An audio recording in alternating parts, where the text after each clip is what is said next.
Olá! A gente costuma pensar sobre as grandes questões nacionais. Mas e a transparência ali, na nossa cidade?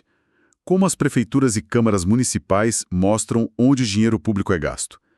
Na Bahia, o Tribunal de Contas dos Municípios, o TCM, está com a lupa na mão para fiscalizar isso. E hoje a gente vai fazer uma análise aprofundada de uma resolução que mexe bastante com essa fiscalização. Uhum. Estamos falando da resolução TCM número 1452 de 2022. Ela veio assim para atualizar as regras do jogo sobre como o tribunal avalia os portais da transparência das gestões municipais baianas, prefeituras, câmaras e até algumas entidades ligadas a elas, né? Exato. O objetivo aqui é entender o que essa resolução trouxe de novo na prática. Quais são as cobranças, como a avaliação é feita e, no fim das contas, o que isso muda para quem quer acompanhar a gestão pública. Para isso, vamos nos basear na própria resolução e nas leis que a sustentam, como a Lei de Acesso à Informação, a LAI, e a Lei de Responsabilidade Fiscal, a RF. Vamos começar a desvendar isso. Com certeza. E essa resolução não é apenas um ajuste fino, sabe? Ela define critérios bem específicos que os portais precisam seguir e o não cumprimento, claro, traz consequências. O TCM busca, com isso, dar um passo adiante na consolidação da cultura da transparência no Estado. Logo de cara, uma mudança que parece simbólica, mas talvez não seja. O nome da avaliação mudou para Avaliação de Boas Práticas de Transparência Pública. Saiu do básico para boas práticas. Isso tem um peso diferente. Tem sim. O nome já dá o tom, né? A ideia não é só cumprir a lei no limite, mas incentivar um padrão mais elevado, as tais boas práticas. E a abrangência é ampla, como define lá o artigo 1º. Não só prefeituras e câmaras, mas também autarquias, fundações, empresas públicas, sociedades de economia mista, municipais. Então pega todo o conjunto da administração indireta também. Isso. E a base legal é sólida. Vai além da LAI e LRF, buscando alinhamento com resoluções da ATRICON, que é a Associação dos Tribunais de Contas. Isso indica um esforço de padronização nacional, né? Interessante essa conexão nacional. Faz sentido. Mas como essa avaliação acontece no dia a dia? O TCM consegue olhar para todos os mais de 400 municípios baianos de uma vez? Como eles dão conta? Sim, praticável, né? Imagina. Por isso, a resolução traz um método de amostragem que está detalhado no artigo 3º, que alterou a resolução anterior. A cada quadrimestre, 60 entidades entre prefeituras, câmaras e outras são selecionadas por sorteio eletrônico. Aí sim, essas sorteadas passam por uma análise detalhada dos seus sites e portais. Um sorteio. Então, na prática, um município pode passar um bom tempo sem ser sorteado para essa análise profunda. Isso não relaxa um pouco a obrigação? É uma preocupação válida, sim, mas a resolução tentou amarrar essa ponta. O artigo 4º adicionou um parágrafo-chave, acho que é o parágrafo 6º ao artigo 5º da norma anterior, que diz basicamente o seguinte: mesmo quem não foi sorteado naquele quadrimestre tem a obrigação de manter o portal atualizado e cumprindo todas as exigências da resolução. Entendi. A responsabilidade é permanente, sabe? O sorteio define quem passa pela auditoria detalhada naquele momento, mas a regra vale para todos, o tempo todo. O descumprimento, mesmo fora do sorteio, pode gerar responsabilização. Entendi. Faz sentido. A obrigação é contínua, a auditoria é por amostragem. E para os sorteados, como funciona o fluxo dessa análise? Como é o passo a passo? O processo é bem estruturado, está descrito no anexo 1 e também nos parágrafos que foram alterados do artigo 5º. Primeiro, a equipe técnica do TCM faz a varredura inicial no portal, aquela checagem. Se encontrarem problemas, eles elaboram um relatório técnico preliminar. Aí notificam a entidade. Certo. A partir daí, o gestor tem 20 dias corridos para corrigir o que foi apontado e, se quiser, apresentar uma defesa técnica sobre eventuais pendências. 20 dias corridos, nossa, parece um prazo bem curto, né? Especialmente se as correções exigirem mudanças mais complexas no sistema do portal, ou sei lá, coletar muita informação interna. É um prazo realmente apertado. O que sinaliza, talvez, uma cobrança por agilidade por parte dos gestores, né? Com certeza. Após esses 20 dias, com ou sem a manifestação da entidade, a equipe técnica reanalisa o portal, vê se os problemas foram sanados. Aí sim, emitem o relatório técnico conclusivo. Se tudo foi corrigido, ótimo. O processo é arquivado ali mesmo na unidade técnica. Mas, se ainda restaram irregularidades, Aí complica. aí o relatório conclusivo vai para o conselheiro relator, lá no TCM, e ele vai notificar oficialmente a entidade para apresentar uma defesa final, agora diretamente a ele. E um detalhe importante que a resolução traz: durante aquela fase inicial de análise técnica e o prazo de 20 dias, não tem choro nem vela. Não há prorrogação ou novos prazos para a defesa. A regra é clara: agilidade. Ok, o processo ficou claro. Muita pressão nesses 20 dias. Mas e o final dessa história? Se mesmo depois de tudo isso, a Prefeitura ou Câmara não ajustaram o portal conforme o relatório conclusivo, quais são as consequências reais? Aí a coisa fica séria. O artigo 6º é bem direto ao ponto. O descumprimento sujeita os gestores responsáveis às sanções que estão previstas na lei orgânica e no regimento interno do TCM da Bahia. Sanções tipo... Multa. Exato. Isso pode significar multas e outras penalidades administrativas.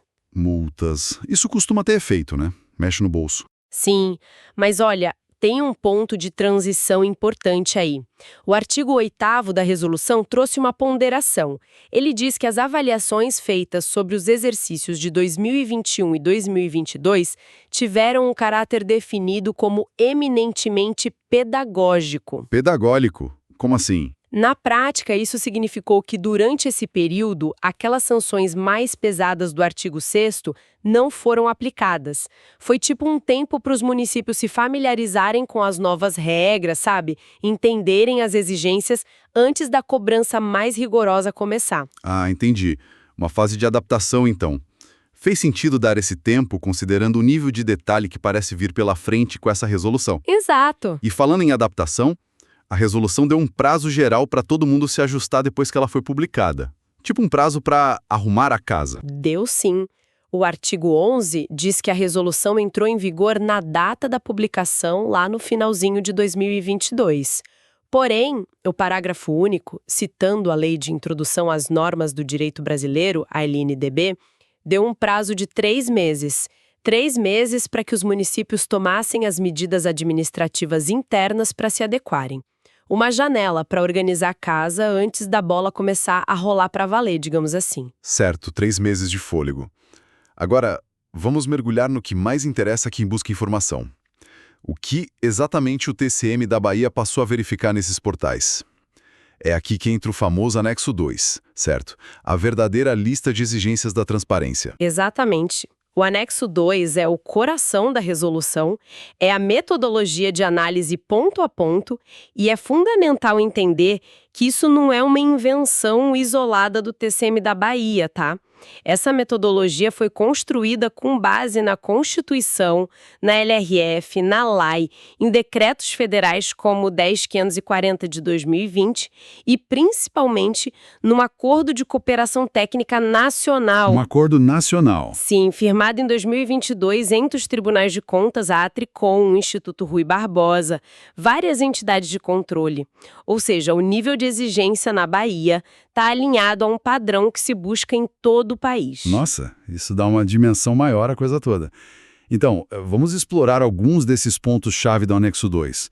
O que seria o básico do básico, o ponto de partida? Bom, o ponto de partida é ter um sítio oficial, o item 1, que funcione bem. Não é só ter um site qualquer, né? Precisa ter o domínio padrão do governo, gov.br para prefeituras, leg.br para câmaras. O acesso ao portal da transparência tem que ser óbvio, fácil de achar na página inicial. Nada de esconder o link, né? Exato. Tem que ter uma ferramenta de busca que realmente funcione para encontrar informações dentro do site e um princípio básico da lei que é reforçado aqui: acesso livre e restrito, ou seja, sem precisar de cadastro, login ou senha para consultar as informações públicas. Perfeito. Nada de barreiras para o cidadão comum. E quanto à atualização das informações e o formato delas? Isso também é cobrado? Crucial. As informações orçamentárias e financeiras devem ser atualizadas em tempo real. E a resolução define isso, no máximo até o dia útil seguinte ao registro contábil do fato. Uau, tempo real mesmo. Isso é um salto de qualidade, hein? É um salto. E os dados precisam estar disponíveis em formatos abertos, como CSV, XML. São formatos que permitem que qualquer pessoa baixe os dados, processe, analise, cruze informações. A ideia é permitir o reuso dos dados pela sociedade civil, pela imprensa, por pesquisadores. Além disso, o município deve centralizar tudo num único portal de transparência e usar aquele ícone padrão nacional de acesso à informação. Tempo real e formatos abertos. Isso realmente muda o jogo para quem acompanha de perto. E sobre o dinheiro que entra e sai, as receitas e despesas? O que mudou ali nesses itens? Aqui o nível de detalhe aumentou bastante. Nos itens 3 receitas e 4 despesas. Para as receitas, não basta um resumo. É preciso mostrar o valor previsto no orçamento e o quanto foi efetivamente arrecadado com a classificação completa por natureza. Categoria econômica, origem, espécie, tudo detalhadinho. Certo. A atualização também é em tempo real. Ou, se não houve arrecadação naquele item, o portal deve indicar claramente sem movimento. E um ponto importante sobre transferências voluntárias, tipo convênio, sabe? Tem que detalhar o objeto, o valor, quem mandou o dinheiro, o órgão ou entidade transferidora e a data do repasse. Ah, isso é bom. E se o município não recebeu nada disso, tem que informar expressamente. Acaba com aquela dúvida, será que recebeu e não publicou? Ótimo. Ou seja, não dá mais para esconder a origem ou o destino de convênios. E as despesas? Imagino que o rigor seja o mesmo, né? Exatamente o mesmo. É preciso mostrar as fases da despesa, o empenho, a liquidação, o pagamento, com as datas e valores de cada etapa. A classificação orçamentária completa também é exigida. Unidade orçamentária, função, subfunção, programa, ação, fonte de recurso, aquele monte de código que ajuda a entender onde o dinheiro foi gasto. E quem recebeu o dinheiro? O credor? Isso aparece. Tem que aparecer. E de forma clara. Se for pessoa física, o nome e o CPF com os 3 primeiros e os 2 últimos dígitos ocultados. Isso para equilibrar a transparência com a proteção de dados pessoais, né? Faz sentido. E pessoa jurídica? Pessoa jurídica, a razão social e o CNPJ completo, sem restrição. Essa identificação do credor é fundamental para a fiscalização. Algo mais sobre as despesas que chamou a atenção? Sim. 2 pontos.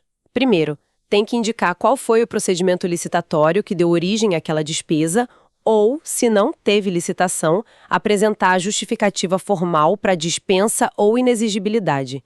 E segundo, descrever claramente o bem que foi comprado ou o serviço que foi contratado. Não basta só o código, tem que dizer o que é. E transferências financeiras feitas para outros órgãos ou entidades também precisam ser detalhadas. E a regra de ouro se repete: atualização em tempo real, manter um histórico consultável, ferramentas de pesquisa eficientes e a possibilidade de exportar os dados em formato aberto. A resolução faz questão de frisar, sabe? Só publicar os relatórios fiscais consolidados, como o RGF, não atende essas exigências de detalhamento diário. Não é suficiente. Fica claro que o objetivo é rastrear o dinheiro público com muito mais precisão, quase no dia a dia. E quanto às pessoas que trabalham na administração, o que se exige sobre recursos humanos? Esse é o item 5, recursos humanos, e é um dos pontos mais sensíveis, sempre, mas crucial para a moralidade administrativa. A exigência é de publicidade ampla. Deve ser divulgada a lista nominal de todos os servidores e empregados públicos efetivos, comissionados, temporários, tudo, indicando o cargo, a função que exercem e onde trabalham, a lotação. E o salário?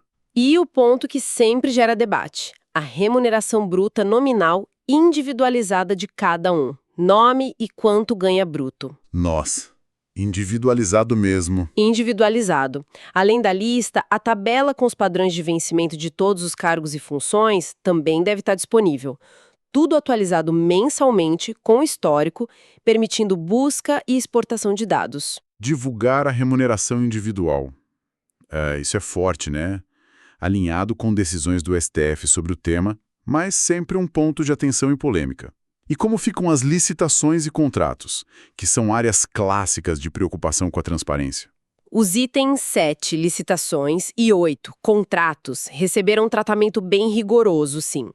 Para as licitações, não basta publicar só o aviso ou o edital resumido. É preciso publicar a íntegra do edital, a íntegra dos processos de dispensa e inexigibilidade, com as justificativas, claro, os resultados, quem ganhou, por qual valor, e a situação atualizada de cada licitação.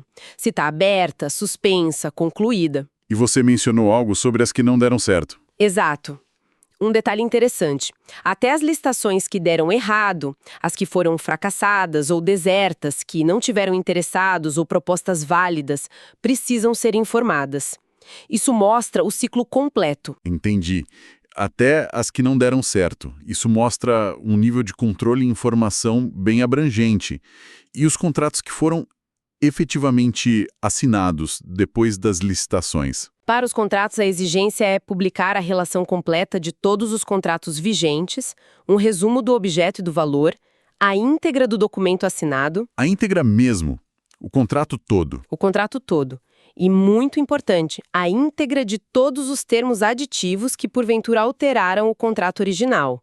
Quantas vezes a gente não vê contratos que mudam completamente com aditivos, né? Verdade. Além disso, é preciso identificar quem é o servidor público responsável por fiscalizar a execução daquele contrato específico, dar nome aos bois, digamos. E a resolução reforça um ponto essencial para o acesso do cidadão, que já falamos, consultar todas essas informações sobre licitações e contratos não pode exigir cadastro prévio. O acesso tem que ser direto, fácil. Isso é vital. Se precisar fazer cadastro, muita gente acaba desistindo no meio do caminho. E aqueles relatórios mais formais, os obrigatórios da Lei de Responsabilidade Fiscal, o RRO, o RGF, eles continuam sendo exigidos? Continuam, claro. Estão cobertos no item 9, Instrumentos de Gestão Fiscal. O portal precisa trazer esses documentos de planejamento e controle. O relatório resumido da execução orçamentária, RRO, que é bimestral. Certo. E o relatório de gestão fiscal, RGF, que é quadrimestral ou semestral, para cidades menores abaixo de 50 mil habitantes. A resolução especifica até os prazos máximos para publicação, 30 dias após o fim do período a que se referem. Além deles, o relatório circunstanciado anual, que avalia o cumprimento das metas fiscais, também precisa estar lá. Ok, os relatórios formais continuam. E se o cidadão não achar a informação que procura de jeito nenhum no portal e quiser perguntar diretamente, como ficam os canais de acesso à informação, o famoso SIC? Isso está nos itens 10 e 11, Serviços de Informação ao Cidadão, SIC, tanto físico quanto eletrônico, o e-SIC. O portal tem que orientar claramente como fazer um pedido de informação. Para o SIC físico, tem que ter o endereço, telefone, horário de funcionamento. Para o e-SIC, que é o canal online, tem que ter um formulário simples. Simples como? Que peça só o essencial para identificar quem está pedindo e qual informação deseja.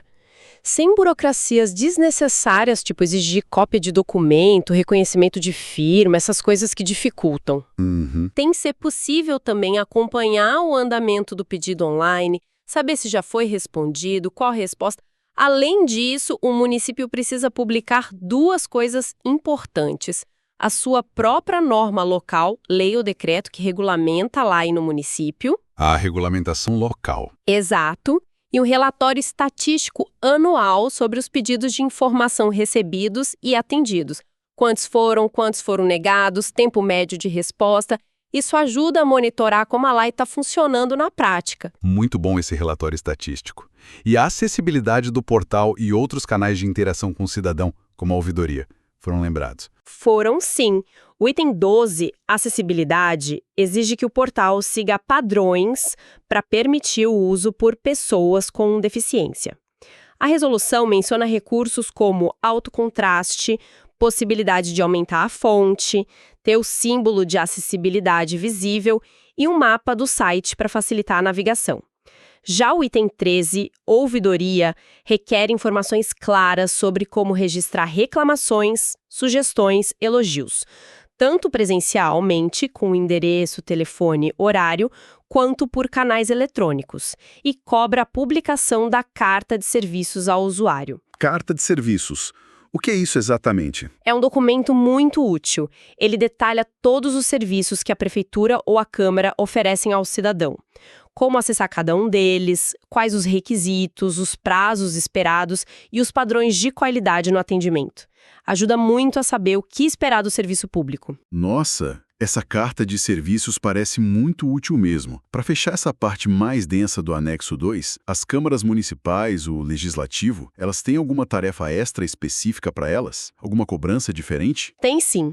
O item 17 traz exigências exclusivas para o Poder Legislativo Municipal.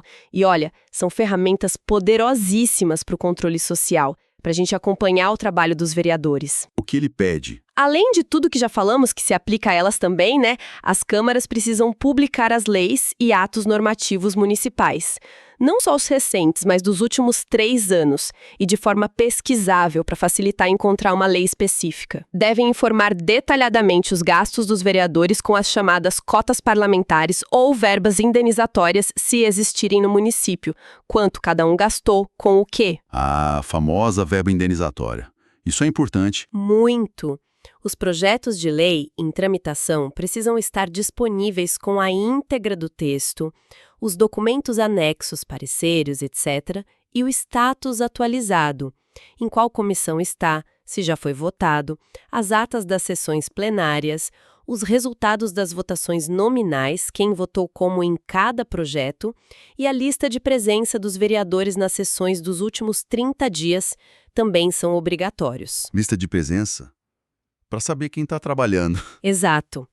Informações sobre a transmissão das sessões, se ocorre, como assistir, e um ponto final importantíssimo: a publicação do decreto legislativo e da ata ou resumo da sessão que julgou as contas anuais do prefeito, dos últimos 3 anos e o julgamento atual. Isso fecha o ciclo de controle. Ufa!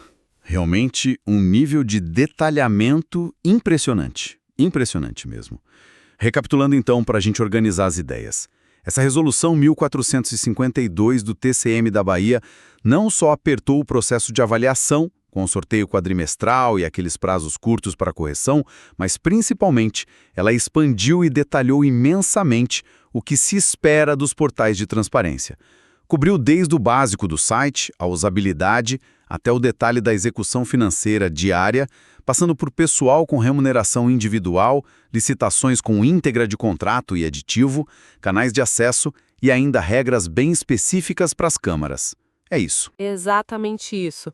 O recado que o TCM da Bahia deu é claro: a barra subiu, e subiu bastante. A tônica é informação atualizada muitas vezes em tempo real, acessível sem barreiras, em formatos que permitam a análise, os formatos abertos, e com ferramentas que realmente funcionem para o cidadão comum e para o próprio controle externo e social.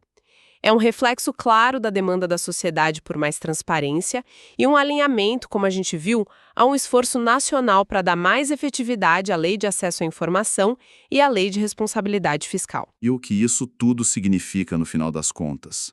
Qual o impacto prático disso tudo? Para os gestores municipais baianos, prefeitos, presidentes de Câmara, significa um roteiro muito claro e bem exigente, né, do que eles precisam fazer para cumprir as normas de transparência e evitar problemas com o TCM. Para a sociedade, para nós cidadãos, representa, ao menos no papel, na teoria, um conjunto de ferramentas muito mais potente para fiscalizar o uso do dinheiro público lá no nosso município no dia a dia. Sem dúvida. A promessa é essa. E isso nos deixa com uma questão para refletir, talvez.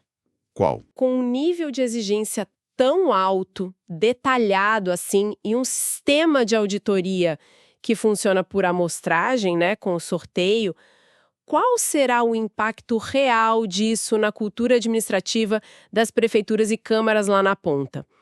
Será que aquela fase pedagógica de 2021 e 2022, sem aplicar as sanções mais duras, foi suficiente para internalizar essas práticas, para criar uma cultura de transparência de verdade?